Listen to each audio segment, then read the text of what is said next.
దేవుని వాగ్దానం. ఈ ఉదయకాల సమయంలో ఈ దినం దేవుని వాగ్దానం అనే చక్కటి ఆత్మీయ కార్యక్రమానికి ప్రేమతో ఆహ్వానిస్తూ, బాగున్నారా? పొద్దున్న లేచారా? మరి వాతావరణము పరిస్థితులు ఇటు అంటే ఇతర దేశాల్లో అయినా కొన్ని పరిస్థితులు ఉన్న భారతదేశంలో తెలుగు రాష్ట్రాల్లో భయంకరమైన వర్షపు వాతావరణం, తుఫాను, అంతేకాక ప్రమాదాలు, కీడులు. మనం ప్రార్థించాల్సిన బాధ్యత దేవుని పిల్లలుగా మన మీద ఉంది. ఈరోజు ఒకవేళ నీవు కూడా ఈ వాతావరణంలో ఉంటే దేవుడు ఆయన కనికర స్వరూపుడు. మనం ప్రార్థన చేద్దాం, ఇంకా ప్రార్థన చేద్దాం. దేవుడిచ్చిన ఏ వాగ్దానం నీ జీవితంలో ఏది చెదిరినా, ఏది నష్టపోయినా, ఏది కృంగినా, ఏ పని జరగకున్నా, ఎక్కడ లాస్ అయినా ఆయన ఫుల్ఫిల్ చేయగలిగిన శక్తిమంతుడు. నిన్ను బట్టి నీ ఉన్న స్థలాన్ని అది దేవునికి మాత్రమే సాధ్యం. ఎందుకంటే ఆ మాట నేను ఎందుకు చెప్తానంటే, అనేక సార్లు మా జీవితంలో దేవుడు కోల్పోయినవి తిరిగి పొందుకునే కృపనిచ్చాడు. చాలా కష్టకాలాల్లో, దుఃఖ సమయాల్లో. ఈరోజు రక్షణ లేని బిడ్డలకి యేసు రక్షకుడు. మీ హృదయాన్ని క్రీస్తుకి ఇస్తే మీ జీవితం నిత్యజీవం, పరలోకం, పాపక్షమాపణ ఉంటుంది. దీంతోపాటు నేను ఒక్క మాట చదువుతున్నాను. దేవుని పిల్లలుగా ఆత్మీకంగా మీరు ఎదగాలి, ఉజ్జీవించబడాలి, పరిశుద్ధాత్మలో లీనం కావాలి. 50 రోజులు చేసిన మన ఏ ప్రార్థనకి కూడా ఫలము లేకుండా ఉండదండి. చూడండి, యేసు ప్రభు మరి గెరాసీనుల దేశంలో అడుగుపెట్టే ముందు అద్భుతంగా అక్కడ ఒక వ్యక్తిని బాగు చేసే ముందు తుఫాను లేచిందా? దాని తర్వాతనే కదా అద్భుతం. కొన్ని ఆటంకాలు, వ్యతిరేకతలు, పోరాటాలు మీ జీవితంలో వచ్చిన దేవుడు ఒక అద్భుతం చేయబోతున్నాడు. చదవని ఒక్క మాట, ఇర్మియా గ్రంథం 29వ అధ్యాయం 14వ వచనం 2వ మాట. నేను మిమ్మల్ని చెర నుండి రప్పించుదును, నేను మిమ్మల్ని చెరపట్టి ఏ జనులు ఏ స్థలంలోకి మిమ్మల్ని తోలివేసి ఆయా జనులందరిలో నుండి ఆయా స్థలంలో మిమ్మల్ని సమకూర్చి రప్పించదను. మిమ్మల్ని సమకూరుస్తా, రప్పిస్తా. నేను మిమ్మల్ని మరలా తిరిగి బిల్డ్ చేస్తా, తిరిగి కడతా అని ఎవరండి కదా? ఏదైనా మన జీవితంలో చెడిపోయింది, పడిపోయింది, తొలగిపోయింది, తిరిగి మరలా అది కూడా ఎలా కడతాడు? కొత్త ద్రాక్షరసం బాగుందా, పాత ద్రాక్షరసమా? పాతది బాగుంది, కానీ కొత్తది చాలా టేస్ట్ అట. నీ లైఫ్ మళ్ళీ రీబిల్డ్ అంటే మళ్ళీ నూతన పరచబోతున్నాడు. నీ వ్యక్తిగతం, కుటుంబపరంగా, ఆరోగ్యపరంగా, ఆర్థికపరంగా, సేవాపరంగా, సామాజికంగా సంథింగ్ సూపర్ న్యాచురల్. నీ జీవితం ఏదో బ్లెస్సింగ్. ఆత్మీకంగా, మానసికంగా కృంగిపోయి ఉన్నావేమో. అట్లా ఉంచాడు కదా దేవుడు. అలాగే నేను ఉంచాడు కదా. ఆయన లేవనెత్తబోతున్నాడు. ఎందుకు భయపడుతున్నావు? కృంగిపోవద్దు. ప్రార్థనలో ఇన్ని సంవత్సరాలు, ఇన్ని దినాలు, 50 దినాలు చేసినవన్నీ వ్యర్థం కాదు. దేవుడు నిన్ను సమకూర్చేదను. ఎక్కడెక్కడ నిన్ను చెదిరిపోయావు, ఎక్కడెక్కడ నువ్వు పడిపోయావు, ఎక్కడెక్కడ నీ లైఫ్ స్పాయిల్ అయింది, అక్కడి నుంచి మరల రప్పించి సమకూర్చి అంటే నీ జీవితాన్ని తిరిగి కడతా నేను కదండి. ఎంత మంచి ప్రేమ కలిగిన దేవుని మనం కలిగి ఉన్నాం.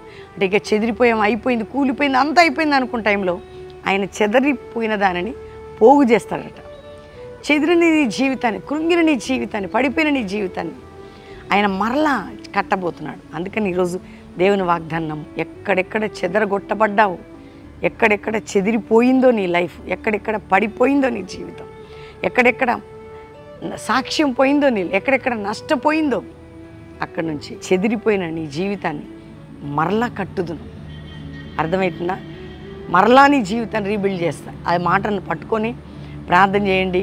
అన్నిటి కొరకు ప్రార్థన చేద్దాం. దేవుడు మరలా మన జీవితాల్లో, మన రాష్ట్రాల్లో, మన దేశంలో, మన పట్టణంలో, ఏ దేశం నుండి నువ్వు వింటున్నా, నువ్వు ఉన్న దేశంలో తిరిగి ఆ కార్యం చేయబోతున్నాడు. ప్రార్థన చేసుకుందాం. తండ్రి, ఎంతమంది బిడ్డలు ఈ వాగ్దానం వింటున్నారు? రక్షణ లేని ఒక రక్షణ, రోగులకు స్వస్థత, పాప శాప బంధకాల నుంచి విడిపించి ఆత్మీయ, ఆరోగ్య, ఆర్థిక దీవెనలు మీరవ్వండి. పడిపోయిన కుటుంబాలు, చెడిపోయిన జీవితాలు, కుంగిపోయిన జీవితాలు, నలిగిపోయిన జీవితాలు, చెదిరిపోయిన జీవితాలు తిరిగి కట్టండి అయ్యా.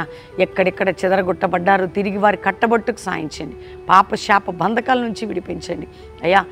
నాయన కోర్టు కేసులని, బంధకముల నుంచి విడిపించి, భూ సంబంధమైన బంధకాలు, అనేక రకాల శోధనలు ఏ దేశంలో విడిపించి, వారు ఉన్న దేశాల్లో వారి ప్రొటెక్షను, మంచి జాబ్స్, లైఫ్, ఆత్మీయత, అభిషేకము, ఉజ్జీవము, పరిశుద్ధాత్మ కుమ్మరింపు దయచేయండి. ఏ రాష్ట్ర గ్రామాల్లో ఉన్నా మీరు కాపాడండి అయ్యా. తుఫానులు, వరదలు, వర్షములు మా ప్రజలందరినీ కాపాడు. తుఫానుని అణిచిన నీ స్వరం అణిచివేయబడాలి. ఇది నాయన ఏది వచ్చినా వెత్తివేయబడాలి. దేవ స్తోత్రం. పొడి నేల, ఎండిన నేల, ఎంతోమంది రైతులకి, పేద ప్రజలకి అయ్యా, ఇల్లు లేని వారికి, వాకిలు లేని వారికి, ఎందరి కష్టములు ఉన్నా నీ సహాయం అంతే. గుండె చెదిరిన వారిని బాగు చేయను ఆయన. ఎవరెవరే సమస్యలు ఉన్నారో విడిపించి వారికి పోషించి, ధైర్యపరిచి, ఆదరణించి, ఎంతమందిని ఎవరు పోగొట్టుకున్నారో అట్టి వారిని ఆదరణ, ధైర్యాన్ని నాయన. ఈరోజు మ్యారేజ్ డే, బర్త్డే బిడ్డని బ్లెస్ చేస్తూ కుటుంబాల్లో శోధన తొలగించి అయ్యా, ఆ బ్లెస్సింగ్ మా అందరిపై కుమ్మరించి, ఎవరు ఎక్కడెక్కడ చెదిరిపోయారు తిరిగి వారు కట్టబడుదురుగా కానీ యేసు నామములో అడుగుచున్నాం తండ్రి, ఆమెన్. దేవుని బిడ్డలారా, ఈ వాగ్దానం అందరూ లైక్ చేసి షేర్ చేయండి, మంచి కామెంట్స్ పెట్టి దేవుని మహిమపరచండి. ముఖ్యంగా మనం ప్రార్థన చేస్తున్నాం. బెల్లంపల్లిలో చాలా ప్రార్థన, ఎంతవరకు ఇక మీద కూడా ప్రే చేస్తూనే ఉన్నాం. వాతావరణం పరిస్థితులన్నీ అనుకూలపరుస్తాడు. ప్రతి శనివారం బెల్లంపల్లిలో ఉజ్జీవ సభ ఉంటుంది. సాటర్డే రండి, పాలు పొందండి. ఆదివారం అటెండ్ అయి ప్రే చేయించుకొని వెళ్ళొచ్చు. Calvary Promise and Hayat Nagar హైదరాబాద్లో 3 ఆరాధనలు 7 నుంచి 9, 10 నుంచి 12, సాయంత్రం 5 నుంచి 8:30 అద్భుతంగా హైదరాబాద్ ఆరాధనలు 3. అంతేకాక 7, 8, 9 బెల్లంపల్లి సభలు రండి, పాలు పొందండి. నవంబర్ 7, 8, 9 ఉజ్జీవసలు 3 దినాలు ఇక్కడ గడిపి ప్రశాంతంగా ప్రార్థన, ఆ యొక్క పరిస్థితులన్నీ కూడా చక్కపరిచే ప్రార్థన స్థలం, దేవునితో గడిపే అవకాశం.